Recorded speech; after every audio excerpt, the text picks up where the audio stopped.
What's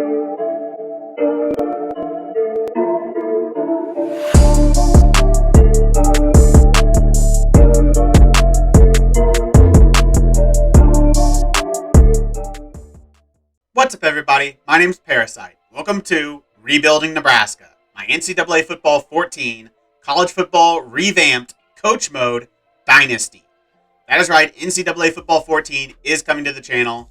If you missed the update video I did a couple days ago, then you might be a little bit surprised to see this, but yeah, we are bringing something else to the channel. I thought it needed to switch things up a bit, so we're going to be introducing some college football. If you don't know anything about football, or especially college football in general, or this game, then I definitely suggest you give it a shot. It's a really good game. Even though it came out in 2014, it still is good to this day. And there's still a huge following on the internet and on YouTube. So if you're coming over from Football Manager, definitely give it a shot. And if you're not, if you're coming in from, watching NCAA content, I also make Football Manager videos, which it is soccer, so it's a different game, obviously, but I do suggest you also give Football Manager a try. It's also a really good game. So today, we will not be playing any games. This is going to be just an introduction to the team and the series. We're going to go through the rosters. We're going to go through the schedule. We're going to go through the slider set I have and recruiting and all that. So I'm going to have timestamps down in the description if you want to jump around a bit and see all these different things. But yeah, we're going to start off by going through the roster. This is not a great team, but we do have a couple pretty good players, especially in our defensive backfield. Our best player is JoJo DeMond, the strong safety. He's got some decent speed, a really good tackler, not awful in coverage either. He is our only preseason all-conference player, and he's actually all-conference at linebacker, so good play there as well. Second best player, another safety, Deontay Williams, our starting free safety. Really good speed, really good coverage skills. Our best offensive player is Austin Allen. Not the fastest, but he is 6'9". So he's definitely going to be an option in short yardage and goal line especially. He could be a huge threat for us offensively. We kind of need him to be because we don't have much talent on offense. After that, we've got Garrett Nelson, a linebacker. Dismuke, another strong safety. So we will be using multiple safety sets, a lot of three safety sets. I think Dismuke is in every single package. I've done some formation subs, and he's in every single package, I think. He's really good in coverage. He's our second best cornerback, or even our best cornerback. So he's going to be playing a little bit of cornerback, a little bit of deep safety, a little bit of box safety. He's going to be playing a little bit of everything. After that, we've got Still Honas, who's actually going to be redshirted. I think he's a transfer, so he has to be redshirted. So we won't be seeing him this season, but next season we will be seeing Will Honas at middle linebacker. Kicker, Connor Culp, a senior. Taylor Britt is our best corner at 84 overall, and he's our only good corner. Second best offensive player. Pretty far down this list to see another offensive player. It's Samori Toure, a possession receiver. He's not fast. We don't have any sort of athletic ability at wide receiver at all. After that, offensive lineman Jurgens, a left tackle, a true freshman left tackle at 6'9", 305. I like Teddy. And then our quarterback, Adrian Martinez, 6'2", 212. If we go through all the positions, obviously Adrian Martinez is going to be our quarterback. He is a senior at 80 overall. He's got a little bit of speed, not exceptionally fast, but really good agility and acceleration. Really good break tackle. He actually has the best break tackle of any quarterback in the game right now with these updated rosters. He has the highest break tackle, so he's going to be probably our main threat on offense. I've built the playbook all around Adrian Martinez using his running ability because we don't have much elsewhere. Our second quarterback is going to be Logan Smothers, the freshman. He's got a lot of speed, but not much looseness or anything like that. Not a good ball carrier, not a good passer either, so he's probably not going to see any games barring injury. And then we've got Heinrich Harburg, the true freshman. He's going to be redshirted, so we only have two quarterbacks, which might be a little dangerous, but hopefully it'll be all right. At running back, we don't have much talent either. 76 overall, Ramir Johnson, the redshirt sophomore, is our number one. Okay speed, pretty good agility and acceleration. In terms of breaking tackles, not really his game. So I don't expect a whole lot from Ramir Johnson. He doesn't even have good jukes or spins or anything like that. Not even a good catcher. He's just not a good running back. Our number two is Yaquez Yant, the redshirt freshman. Got really good size and speed combo. 6'2", 245 with 92 speed. Agility and acceleration, not great. And again, doesn't have any sort of tackle breaking ability or anything like that. So, yeah, he's going to be our number 2. And our number 3 is actually going to be redshirted. Gabe Irvin, the true freshman, 70 overall. We're going to redshirt him. So, we're also only going to have 2 running backs. We don't have any fullbacks. And wide receivers, I obviously saw Samori Toure. Behind him, we've got Omar Manning and Oliver Martin, who are going to see a decent amount of game time. Neither, again, are very fast. Martin being the fastest at 86 speed. He's got really good agility and acceleration. He's going to be our slot receiver. Manning with good size, 6'4", 225, is going to be our second outside guy. But we're mostly going to be running 3 tight end sets. You already saw the tight end, so he's going to play basically every single play for us. So, yeah, there's not going to be a whole lot of 5 wide with 5 wide receivers or even 4 wide receivers. I think we have 1 set in our entire playbook that uses 4 wide receivers. So the guys after Oliver, you're not going to see much of. Betts is a sophomore who's going to be redshirted because we won't need him. Lure is our 4th wide receiver. Again, he's very slow, but he does have some good size. Really good agility and acceleration as well. After that, we've got Levi Falk, the senior, who's just not great. Brody Belt, who's the fastest receiver we've got, but he has really good acceleration and agility, but no break tackle ability whatsoever or elusiveness. So, again, he's not really a dynamic threat at wide receiver. So he probably won't see much game time. And I think after that, we've got Will Nixon, another wide receiver that's not very good. I would be surprised if he played a single second. And then a couple more players are going to be redshirted. Alante Brown, the sophomore, and Sean Hardy, the true freshman, with a little bit of size and speed combo. So he could be a guy going forward that we use a little bit. I don't think he's got really good catching ability. 66 catching, 66 catch traffic slow, route running slow. So if he can develop as an actual receiver, he could be good with that size-speed combo. But if he doesn't, he's probably not going to be much of use. And then tight end, we've actually pretty good at tight end. We've got 3 pretty dang good tight ends. Austin Allen, obviously you already saw, a really good player. Really good, decent acceleration and agility for a guy his size. Not much break tackle ability as well, but he does have pretty good catching. 87 catching. Definitely going to be a short area guy. Good route running, spec catching traffic. And he's a decent blocker as well. So let's get over to his blocking. He's got 81 pass block, 83 run block. So he's a really good blocker. He might be our best offensive lineman. But so he's going to play a lot for us. And we're going to use our other tight end as well. We're going to use a lot of 2 and 3 tight end sets. Travis Vokalek, our second guy, a little bit more speed guy, 84 speed. And he's still pretty big at 6'6". Not the best blocker, but pretty good receiver. And then Chris Hickman, the 6'5" sophomore, really small at 215 pounds. He is 6'5", but he's 215 pounds. But he's 215 pounds, and he only has 73 speed. So, not super sure what Chris Hickman's going to look like, because Vokalek and Allen are both seniors. So, I don't know if I really want to start this guy next year. After that, we've got a couple of redshirted guys. Thomas Fedone, the true freshman, and James Carney, the true freshman as well. He's got some pretty good speed. He could actually be the starter next year. We'll see how he develops. On the offensive line, we already saw Teddy Projaska, really good left tackle for us as a true freshman, 6'9". Our best offensive lineman probably in terms of age and ability. Behind him, we've got Ezra Miller. Left guard, Nordi Newley, the redshirt sophomore, 75 overall. Piper and Latovsky, who is a true freshman that we're getting redshirted. He's actually also on the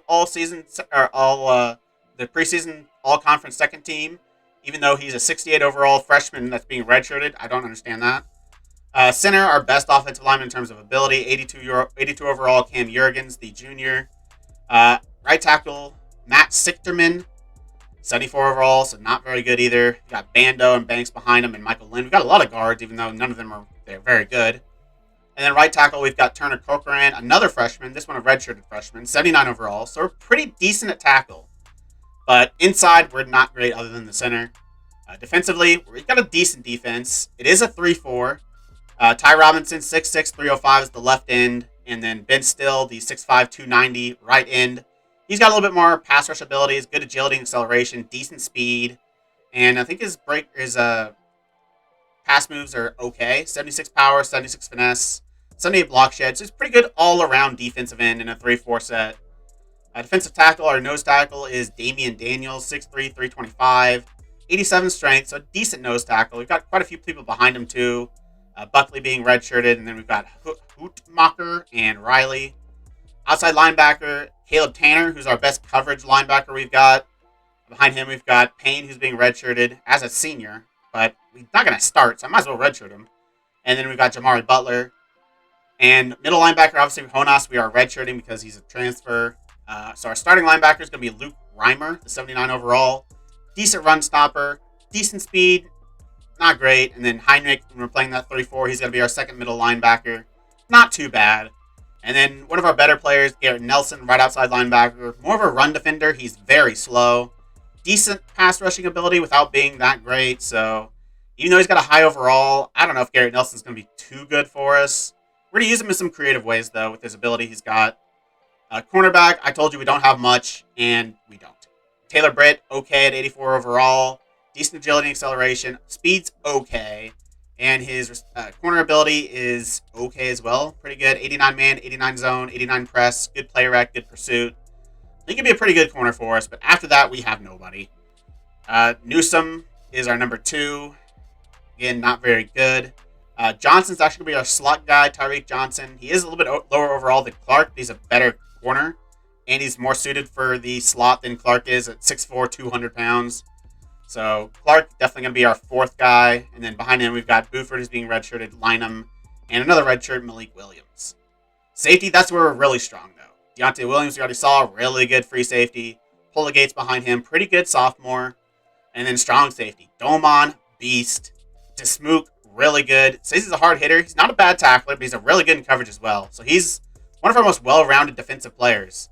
I really like Markel Dismuke. Again, 82 tackling compared to the 91 for Jojo Damon. And even our 3rd strong safety, Miles Farmer, is pretty good as well. As that redshirt sophomore, 78 overall. And then Gifford, who's being redshirted. In terms of specialists, we've got Connor Culp, the senior, decent kicker. And Christop, the junior punter, not very good. And we're probably going to have to use him quite a bit, seeing what our offense is. So, yeah, not great there.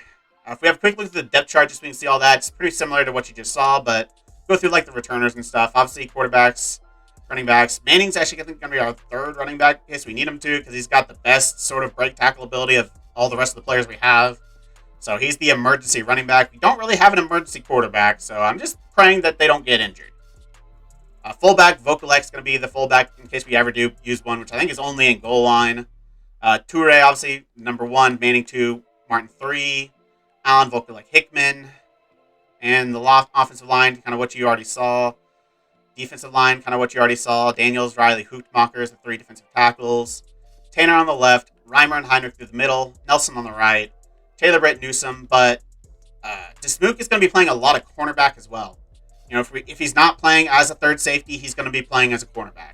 So he's in, I think, every single package for us. He's also our number 2 free safety in case we need him to play there, because he definitely can. In terms of returners, we don't have much dynamic ability, but I'm going with Yaquez Yant, the backup running back, just because he has like the most speed on the team. And he's got a little bit of break tackle ability. Behind him, we've got Brody Belt, who's pretty much just speed, agility, and acceleration.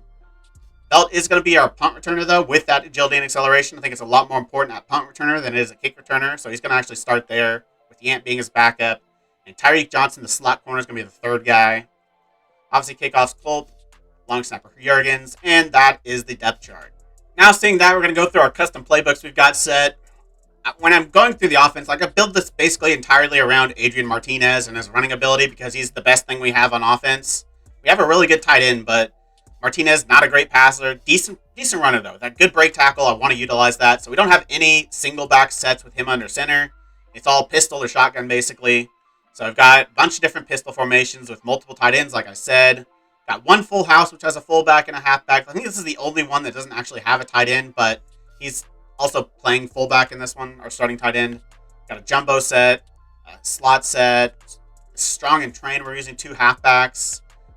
Not using 2 halfbacks a lot because we only have 2 halfbacks and neither are very good, but we've got a couple options here. And then a trio with the tight end in there, double tight end, and the tight end in every single pistol formation. And the same is really true for shotgun. We've got a 2 tight end set in shotgun, got a bunch, cluster, got a couple empty, but this one has a tight end and a halfback. This one has a tight end and a halfback as well, just on both on the same side. There's a lot of different running ability from these kind of sets in terms of, let's go back to it, of like, find them, jet sweeps, using the running back, or motion halfback options, or motion read options, slot options, wide receiver options, even like the tight ends actually got an option on here, which I don't know if I'll use much, but... And then our normal empty set, which also has the tight end. So 4 wide receivers. This is the only set I think we have with 4 wide receivers.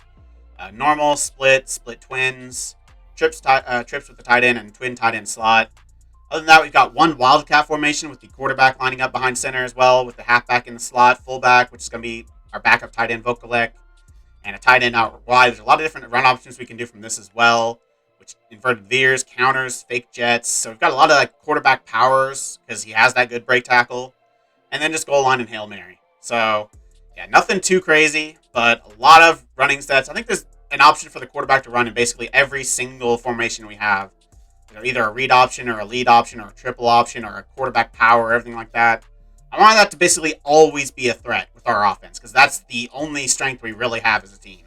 So for defensive playbook, this is custom as well. Obviously, it's a base 3-4 being, the kind of players we have. So we've got every 3-4 set really. And we've got a lot of other stuff too that's kind of, versatile that we can use in different situations. We've got a 4-2-5, which has the extra strong safety in there. A couple different variations of that. We've got a 4-4, which is, I haven't really used much. I literally just put it in because I had a lot of trouble stopping read options and triple options. I think this 4-4 might do a decent job. We obviously have 4 decent linebackers that start for us traditionally. We've got 2 decent defensive tackles, so it's definitely a formation we can bring out against the run. A 5-2, which I used a little bit, and I didn't really see a lot from it, so I don't know if I'll use that very much. Just a dime, a normal one, and then a little bit different with one of the linebackers on the line and a defensive end, and just kind of a weird formation, just used in certain scenarios. Obviously, goal line. We've got a 3-3-5, which is basically our pass rushing with 2 linebackers. We've got both defensive ends in there, a defensive tackle, and our pass rushing linebacker. And then just quarter, normal and 3 deep. And then a 3-3-5 stack, which, again, it has 2 strong safeties in there, which is why I basically played this, because I want as many formations with multiple strong safeties as possible. And it's a decent, run-stopping formation. It's got plenty of different options from it. And then that's it for the defensive playbook. Nothing too crazy, but yeah, just a bunch of different stuff for a bunch of different kind of scenarios. If you look at the preseason polls, Alabama number 1, Oklahoma 2, Clemson 3. The highest Big Ten team is Ohio State at 4. And we are a little bit down the list. Just a little bit. 39? Nope. 49? Nope. Where are we? 59. We are ranked 59th in the United States in terms of Division I college football. So this is not a very good team. Now when it comes to sliders, this is a custom one that I found on Operation Sports specifically for the College Football Revamped and specifically for coach mode. So the offensive defensive skill are both All-American. Quarter length is going to be 9 minutes. Game speed normal. Minimum player speed threshold all the way to the bottom. No home field advantage effects or ice the kicker. In terms of the rules, this is our penalties.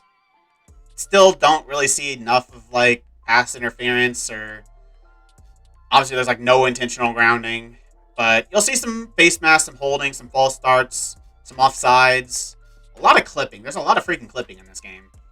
But in terms of the AI rules, this is what I've got. I've changed a few things from the set that I originally used. I think in terms of the user, the only thing I changed is I put the pass coverage to 10. It was at 5, but I felt like opposing quarterbacks, no matter who they were just unstoppable with pass coverage at 5. Because I played Kansas, and their quarterback is not good. He has pretty poor accuracy, and he was 32 of 34 for 350 yards. Completely unstoppable. Everyone just wide open by 5 yards every single play. And so I had to tone that down a little bit. So I moved pass coverage to 10, and I was pretty happy with that. Everything else is kind of the base set in the slider set that I use, which, like I said, is down in the description. Changed a few things with the CPU as well. I moved around the quarterback actually a little bit, but I ultimately settled on what it came with at base at 10. Running abilities, everything like that's the same. Pass coverage, I think, was 65. I moved down to 50 because I also felt like I used Alabama against, I think, Bowling Green, who are the second worst team in the game. Alabama, obviously, the best team in the game. And even though Alabama's quarterback is one of the best ones in the entire sport, he was dreadful. Against Bowling Green, he was the worst player on the field.